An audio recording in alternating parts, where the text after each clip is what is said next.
전하는 중이십니다. 이제 지난 선교의 장소에서 떠나서 변화산이라고 하는 지금의 헐몬산이라는 산에 도착했습니다. 기도를 하기 위해서 베드로와 야고보, 요한 세 제자를 데리고 산에 올라갔습니다. 기도 중에 갑자기 온 몸이 해같이 빛났고 또한 옷은 바라볼 수 없을 만큼 눈부시게 하얗게 변했습니다. 더 놀라운 것은 무려 1500년 전에 돌아가신 모세가 나타났고 또 그로부터 900년 전에 돌아가신 엘리야 선지자가 나타나서 예수님과 대화하는 모습을 볼 수 있었습니다. 그 모습이 너무 환상적이어서 베드로는 초막셋을 짓고 여기서 같이 삽시다 즉석 제안을 했습니다. 그때 구름 속에서 이러한 말씀이 나왔습니다. 이는 내 사랑하는 아들이요 내 기뻐하는 자니 너희는 그의 말을 들으라. 그리고 예수께서는 오늘 본 것을 부활하기 전에는 아무에게도 말하지 말라고 하셨습니다. 짧은 순간 이 세 제자는 천국의 비밀과 재림의 모습을 보았습니다. 우리에게는 정말 까마득한 일처럼 생각된 그 조상들이, 기억도 하기 어려운 그 조상들이 살아계심을 보았고 여전히 천국은 환상적인 세상이라는 것을 체험하게 되었습니다. 그러나 그들은 이제 산을 내려와야 했습니다. 우리처럼 무겁고 험난한 세상으로 다시 내려오게 되었습니다. 그리고 다시 우리처럼 유혹이 많은 이 세상에서 어떻게 소망을 두고 살아가야 할지, 그리고 끝내 우리는 어떻게 살아내야 할지 생각하는 시간을 갖도록 하겠습니다. 성도는 감출 수 없는 비밀을 간직한 사람들입니다. 베드로와 야고보, 요한처럼 그들의 체험하는 순간을 생각해 보시기 바랍니다. 예수께서 환상을 보여준 것도 아니고 꿈을 보여준 것도 아닙니다. 재림과 천국이 있다는 사실을 분명히 보여주고 있습니다. 처음 읽은 28절 말씀을 지금 증명해 보여주고 있는 것입니다. 이러한 천국에 대한 비밀과 재림에 대한 비밀은 우리 성도들이 결코 놓쳐서는 안 될 매우 중요한 비밀인 것입니다. 우리가 비록 이 세상에서 세상 사람들과 어울려서 살아가고 부모와 형제들과 어울려 살아가지만 다른 사람들과 가는 길이 다릅니다. 우리가 가는 목적지가 다릅니다. 우리가 가만히 생각해 보면 우리의 이 믿음이 우리가 공부를 해서 얻은 것도 아니고 돈을 주고 산 것도 아닙니다. 어디에서 배운 것도 아닙니다. 단지 앞에 16장 16절에서 답을 주고 있습니다. 베드로가 주는 그리스도시요 살아계신 하나님의 아들이십니다. 이렇게 고백했을 때 예수께서 대답하십니다. 이를 알게 하신 이는 누구시라고요? 이를 알게 하신 이는 하나님이시니라. 우리에게 아멘하게 할 수 있는 사람, 주님을 바라보면서 찬양하게 하시는 이는 하나님이시라는 겁니다. 이 하나님께서 온 세상과 만물과 우주를 창조하시고 천국에서 우리는 다시 그분을 만나실 거며 우리는 그분은 우리의 아버지가 되십니다. 저는 성경을 처음 봤을 때 이 16장 28절을 이해하지 못했습니다. 도대체 이게 무슨 말일까? 여기 서 있는 사람들 중에 틀림없이 죽기 전에 인자가 왕권을 가지고 온다고 하는데 저 사람들은 다 죽었고 어떻게 볼 수 있을까? 그런 생각을 했습니다. 그러나 불과 6일 후에 이 말씀을 하신 6일 후에 천국과 재림을 이 제자들에게 보여주셨습니다. 저는 이 말씀을 깨닫고 정말 캄캄한 밤에 갑자기 전기가 들어온 것 같은 강한 환상과 또한 확신을 갖게 되었습니다.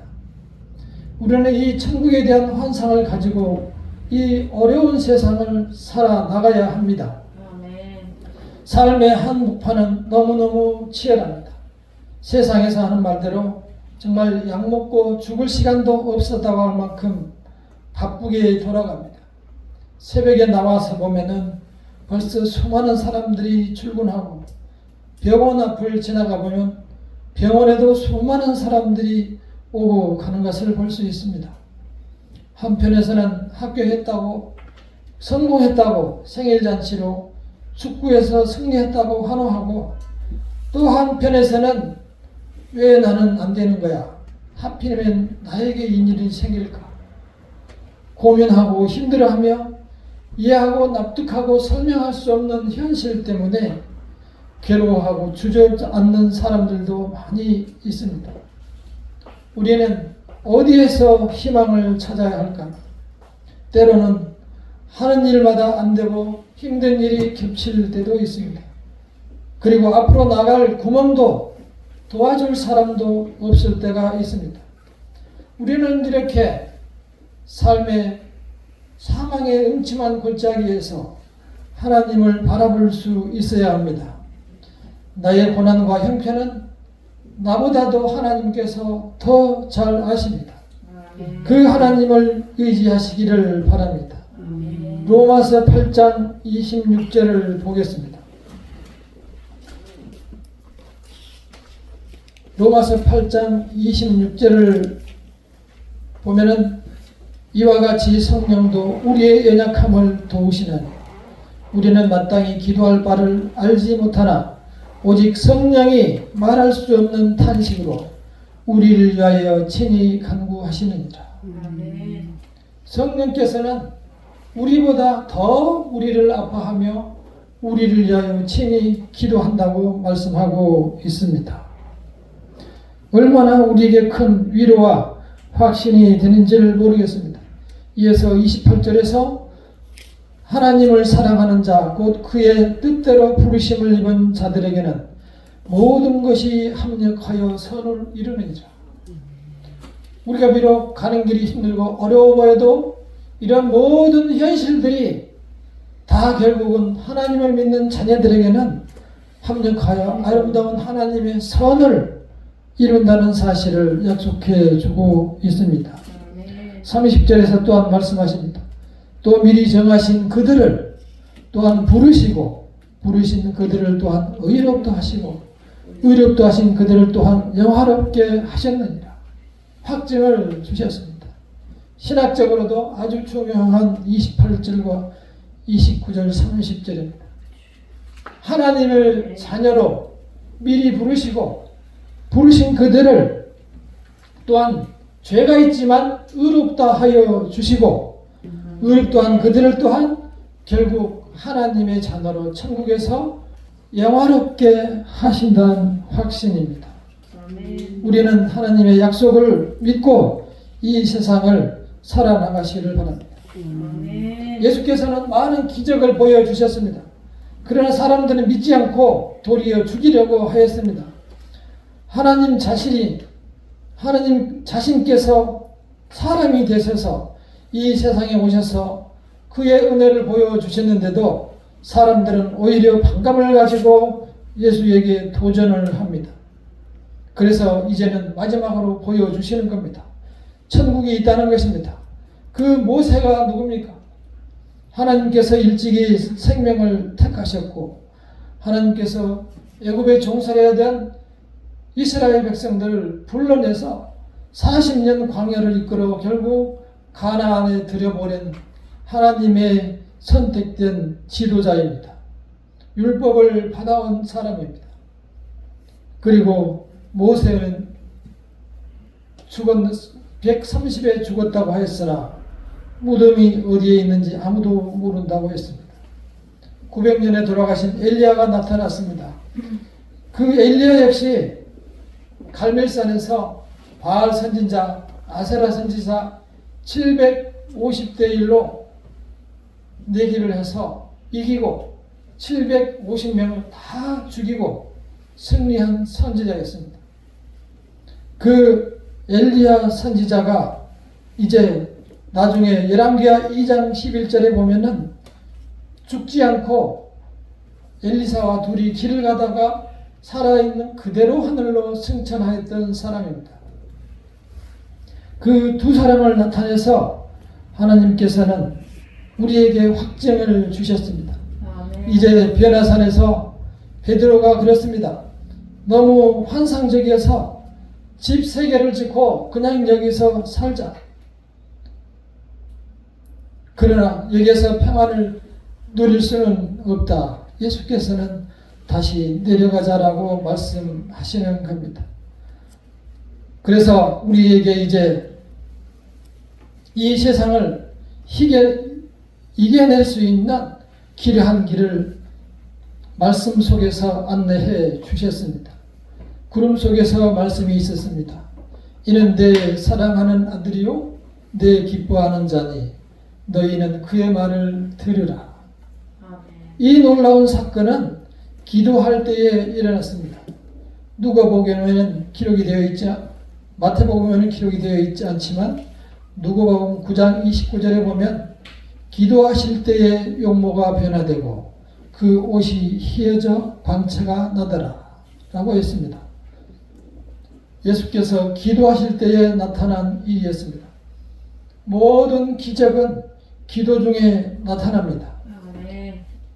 제자들이 귀신 들린 아이를 어떤 분이 데려왔을 때 그 귀신을 쫓아내지 못했습니다.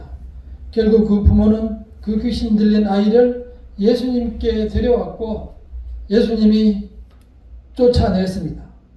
제자들이 조용히 물었습니다. 왜 우리는 이러한 능력을 발휘하지 못했습니까? 예수께서는 대답했습니다. 기도 외엔 다른 것으로 이러한 일이 일어날 수 없다 라고 말씀하셨습니다. 기도는 왜 말씀이 됩니까? 우리가 하나님께 기도할 때에 우리는 하나님께 강력하게 요청합니다. 그러면 하나님께서는 어떠한 모양으로든 일을 하게 되십니다. 우리가 역사한다고 말하죠. 하나님께서는 역사하게 되는 겁니다. 그때 문둥병이 치료가 되고 불치병이 낫고 귀신이 물러가는 것입니다. 이 허망한 세상에서 우리가 주의 자녀로 살아갈 수 있는 길은 기도뿐인 것입니다. 두 번째 말씀을 당부의 말씀을 주셨습니다. 그의 말씀을 들으라. 그의 말씀이 무엇이었습니까? 그의 말씀은 요한복음 3장 16절입니다. 하나님이 세상을 이처럼 사랑하사 독생자를 주셨으니 이는 저를 믿는 자마다 멸망치 않고 영생을 얻게 하려 하심이라. 하나님의 사랑을 그리하여 십자가를 지셨음을 온 세상에 전하라는 것입니다. 그리고 내가 곧 길이요 진리요 생명이니 나로 말미암지 않고는 아버지께로 올 자가 없느니라. 그 예수 외에는 일체 다른 길이 없다는 사실입니다. 우리는 부족하지만 늘 예수님께 의지해서 그의 십자가에 의지해서 이 세상을 승리해 나가시기를 바랍니다. 두 번째 당부의 말씀을 주셨습니다. 두 번째 당부의 말씀은 제자들이 보는 데서 하신 말씀입니다. 마지막 죽으시고 3일 만에 부활하셨을 때 승천하셨을 때입니다. 승천하는데 모든 사람들이 쳐다보고 있습니다. 예수께서 말씀하셨습니다. 너희는 유대와 사마리아와 땅 끝까지 이르러 내 증인이 되리라. 그 말씀을 하고 올라가셨습니다. 우리는 이 예수님의 당부의 말씀을 늘 가슴에 안고 이 세상을 살아가야 합니다. 세상은 내 믿음 하나 지키기 어려운 세상입니다. 국내외적으로 정말 어수선하고 갈등이 많고 개인 간에 나라 간에 전쟁이 끊이지 않고 있습니다. 전쟁이 두 개가 겹치는 상황을 보고 많은 사람들이 종말이 왔다, 말세다 이렇게 단언합니다. 저는 분명히 말씀드렸는데 종말이 아닙니다. 베드로에게 모세와 엘리야를 보여주셨을 때 베드로는 초막제 셋을 짓고 여기에서 살자라고 얘기했습니다. 그때 예수께서 말렸습니다. 그러지 마라. 부활 때까지. 다시 말해서 너만 살자고 하는 것이냐? 우리만 여기에서 살고 말자는 것이냐? 이스라엘과 하마스의 전쟁을 보고 많은 사람들이 염려하며 근심합니다. 전혀 걱정할 게 없습니다. 우리나라 사람들은 이스라엘을 무작정 응원하고 지원합니다. 우리는 좀 더 깊이 알아야 합니다. 이스라엘에는 아직 예수를 믿지 않는 사람이 98%입니다. 예수를 믿는 사람은 2%뿐이 되지 않습니다. 대다수 76%가 유대인이고 무려 무슬림이 15%가 넘습니다. 소위 말해서 적그리스도라고 하는 이란에는 기독교 인구가 똑같이 2%입니다. 인구수로 따지면 이스라엘에 있는 기독교인은 20만 명 정도 되고 이란에 있는 기독교인은 178만 명입니다. 놀라운 일입니다. 하나님의 어떠한 계획을 가지고 있는지 우리는 좀 더 깊이 알아야 합니다. 이스라엘 유대인 76%가 유대인이라고 합니다. 그 사람들은 하나님을 믿는 사람들입니다. 그 대신 예수는 믿지 않습니다. 하나님을 믿는다는 그 유대인 76% 중에서 30-40%는 세계에서 가장 유명한 동성애자들입니다. 우리가 이해할 수 없는 그러한 일들이 벌어지고 있는 것입니다. 하나님께서는 하나님의 계획에 따라 이 세상을 인도하실 겁니다. 그 때와 시는 천사도 모르고 예수님도 모른다고 했습니다. 그러니 사람이 알 수가 없습니다. 걱정하지 마십시오. 마지막 때는 딱 한 가지 세상에서 힌트를 주었습니다. 한번 찾아보겠습니다. 마태복음 24장 12절에서 14절. 우리가 지금 보고 있는 마태복음 24장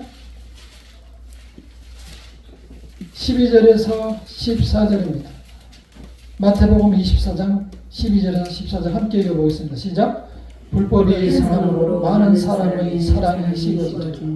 그러나 끝까지 견디는 자는 구원을 얻으리라.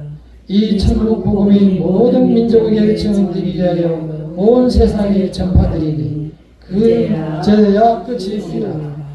분명하게 말씀하시기를 이 세상에 예수의 복음이 전파될 그때에 이 세상이 끝이 온다는 것입니다.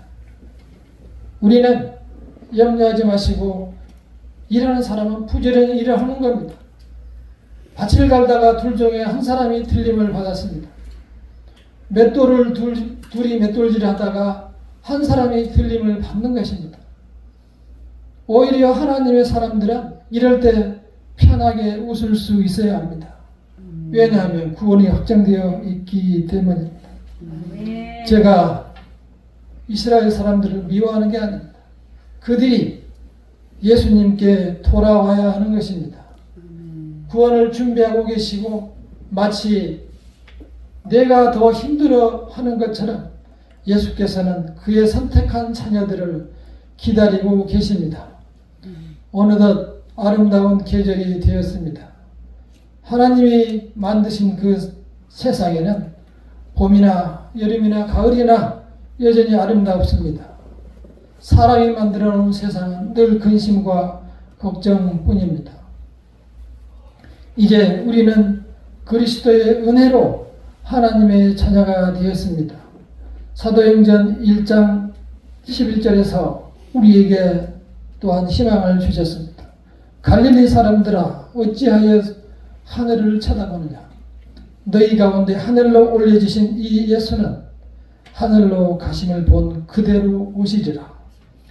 이 천국 소망은 우리 그리스도인들이 모두 마음에 숨겨놓은 소망이 되어야 합니다. 감출 수 없는 비밀이며 기쁨이 되어야 합니다. 아멘. 세상 어떤 일에서도 빼앗길 수 없는 소망인 것입니다.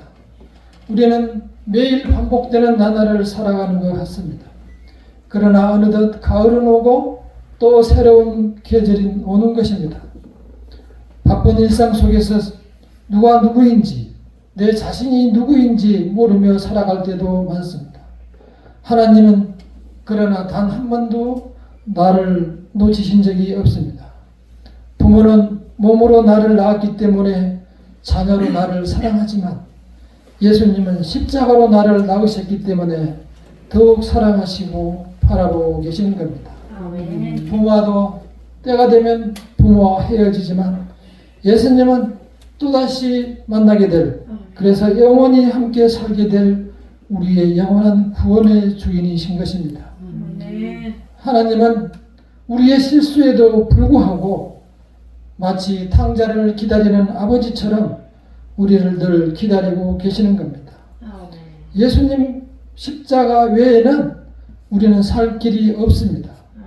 때로 이해하기 힘들고 어려운 날들이 많이 있지만 그러한 가슴을 아는 채로 하늘을 바라보며 하나님께서 나를 바라보고 계심을 소망으로 가지고 이 세상을 승리하시기를 간절히 기원합니다. 아멘. 기도하겠습니다.